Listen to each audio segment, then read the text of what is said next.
On est à présent avec Hanan Friedman, PDG de la société Trucknet. Merci d'être avec nous pour répondre en direct à nos questions. Hanan Friedman, c'est une entreprise israélienne donc, qui a établi un pont terrestre, non seulement pour contourner la menace des rebelles Houthis en mer Rouge, mais aussi pour gagner du temps. Expliquez-nous comment ça fonctionne, tout simplement. Bonsoir Cyril, comment allez-vous? Ça va bien, merci.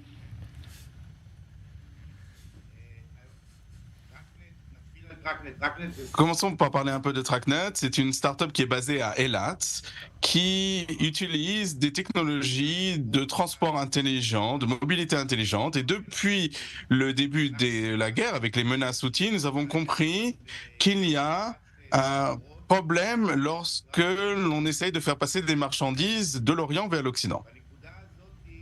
Et à ce point, notre société est déjà présente en France, en Roumanie, dans d'autres pays d'Europe depuis plusieurs années. Et au cours des 6 derniers mois, nous avons commencé à travailler dans les pays du Golfe.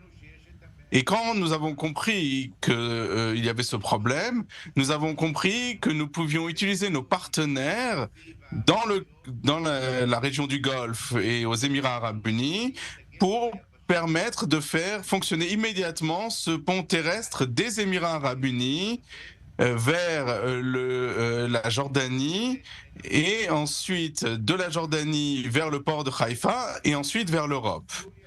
C'est en fait un parcours terrestre et la vision des accords d'Abraham est derrière tout ce parcours terrestre.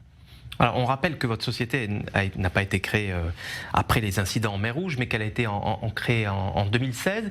Qui sont vos principaux clients, Hanan Druckmann?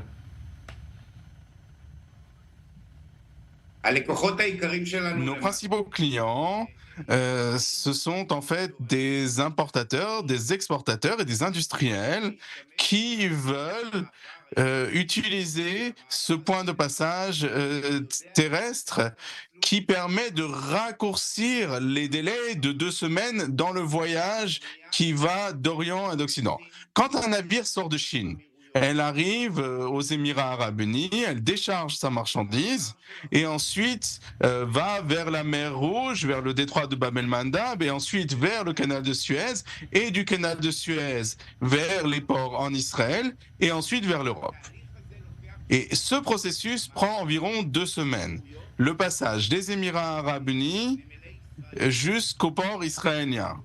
Si nous prenons un camion qui va charger la marchandise dans la région de Jebel Ali, qui est le port de Dubaï, et qui arrive au port de Haïfa, eh bien, cela prend uniquement 4 jours. Et ainsi, nous sommes capables de raccourcir le trajet d'Orient à Occident en 2 semaines. Bien sûr, avec ce qu'on voit avec les Houthis, c'est quelque chose d'obligatoire. Mais même en temps de paix et en temps de routine, nous estimons d'ailleurs que les attaques des Houthis vont se terminer un jour, eh bien, nous aurons malgré tout une ligne express qui permettra de raccourcir de 2 semaines le parcours de Chine vers l'Europe.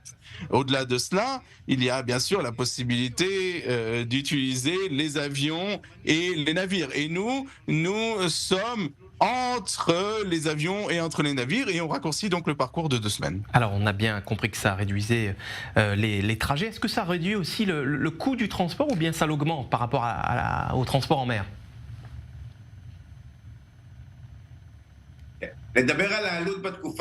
Alors parler du coût aujourd'hui c'est un peu problématique parce que nous savons que tous les coûts ont augmenté, les coûts du transport maritime ont énormément augmenté. On a au moins 30 ou 40% d'augmentation par rapport au passé. Donc, bien sûr que, alors aujourd'hui, notre prix est semblable au prix du transport maritime. Mais lorsque, avec l'aide de Dieu, nous retrouvons une période normale, nous savons que notre coût est un peu plus élevé que celui du transport maritime. Mais cela sera utilisé par des entreprises qui veulent accélérer un peu le processus et sont prêtes à payer un petit peu plus pour raccourcir le parcours. Hanan Friedman, PDG de la société Trucknet, l'entreprise israélienne qui veut contourner le danger des Houthis en mer Rouge en proposant donc un pont terrestre. On l'a bien compris. Merci d'avoir été avec nous, Hanan Friedman. Merci beaucoup, monsieur.